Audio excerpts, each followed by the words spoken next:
ஏன்னா நம்முடைய தோழர் லிங்கனுடைய நினைவு தினம் இன்றைக்கு 1ஆம் ஆண்டு நினைவு தினம்.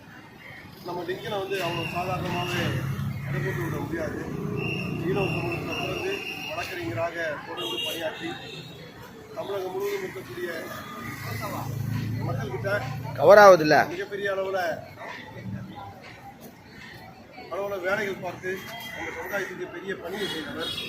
அவர் திருமணம் ஆகாமல் நம்ம மக்களுடைய வாழ்க்கையை எப்படியாவது மேம்படுத்த வேண்டும் என்பதற்காகவே தொடர்ந்து அயராது பாடுபட்ட தோழர்களில் மிக முக்கியமான தோழர். அவர் ஒரு புத்தகம் எழுதுகிறாரு, மீனவர்களை பழங்குடியினர் பட்டியலில் சேர்ப்பதற்கான என்னென்ன சாத்தியக்கூறு இருக்குது அப்படிங்கிற ஒரு கையேடு. அந்த கையேடு தமிழகம் முழுவதும் ஒரு மிகப்பெரிய அளவில் மீனவ மக்கள் மத்தியில் மிகப்பெரிய எழுச்சியை உருவாக்கிச்சு.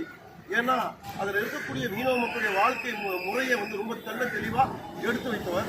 தமிழகம் முழுவதும் இருக்கக்கூடிய 1700 கிலோமீட்டர் கடற்கரையை எத்தனை மாவட்டங்கள் இருக்குது, எவ்வளோ மீனவ மக்கள் இருக்காங்க, என்னென்ன தொகுதிகள் இருக்குது, இதில் எப்படி நம்ம பயணிக்க போகிறோம், எப்படி வெற்றி அடைய போகிறோம், இதில் வெற்றி அடைவதற்கான சாத்தியக்கூறுகள் என்னென்ன, கச்சத்தீவை மீட்பது எப்படி, இப்படி போன்ற பல்வேறு விஷயங்களை நம்முடைய வாழ்வியல் சம்பந்தமான அனைத்து விஷயங்களையும் தொகுத்து ஒரு கட்டுரை மாதிரி ஒரு புத்தகத்தை உருவாக்கினார்.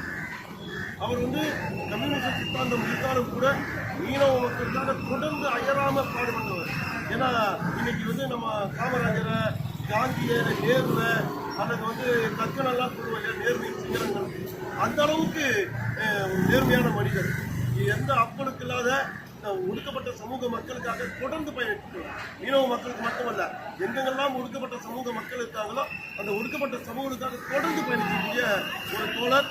அந்த தோழர் உயிரிழந்தது கூட ஒரு சாதாரண நாள் கிடையாது.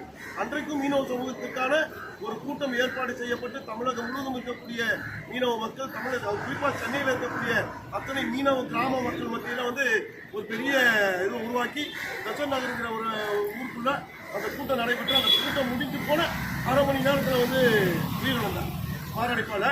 ஆனால் அன்றைக்கும் கூட அந்த மீனவ சமூகத்தை எப்படியாவது நேரம் கொண்டு வந்தோம், அவங்களுடைய வாழ்க்கையை முன்னேற்றணும், அதுக்கு என்னென்ன வழிகள் இருக்குங்கிறத ஒரு பெரிய ஆய்வு மாதிரி, ஒரு கட்டுரை மாதிரி அங்கே கிட்ட சமர்ப்பித்து பேசிய ஒரு தோழர்.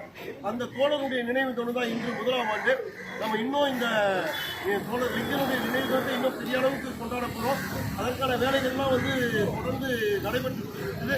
அடுத்த ஆண்டுகள்லாம் பார்க்கும்போது நம்முடைய லிங்கனுடைய நினைவு மட்டுமல்ல, நம்ம சமுதாயத்துக்காக போராடிய உயிர் நீத்த தோழர்கள், வேலை செய்த தோழர்கள், அவங்களுக்கு எல்லாருமே நம்ம வரக்கூடிய காலகட்டங்களில் மிகப்பெரிய அளவில் அவங்களுடைய மரியாதை செலுத்துகிறோம். அது அந்த சூழல் உருவாகிட்டு இருக்கு. இந்த சூழலில் தான் தமிழகம் முழுவதும் இருக்கக்கூடிய மக்களை ஒன்று திரட்டி ஒரு அரசியல் இயக்கமாக மாற்றுவதற்கான வேலையும் ஒரு பக்கம் நடந்துகிட்டு இருக்குது.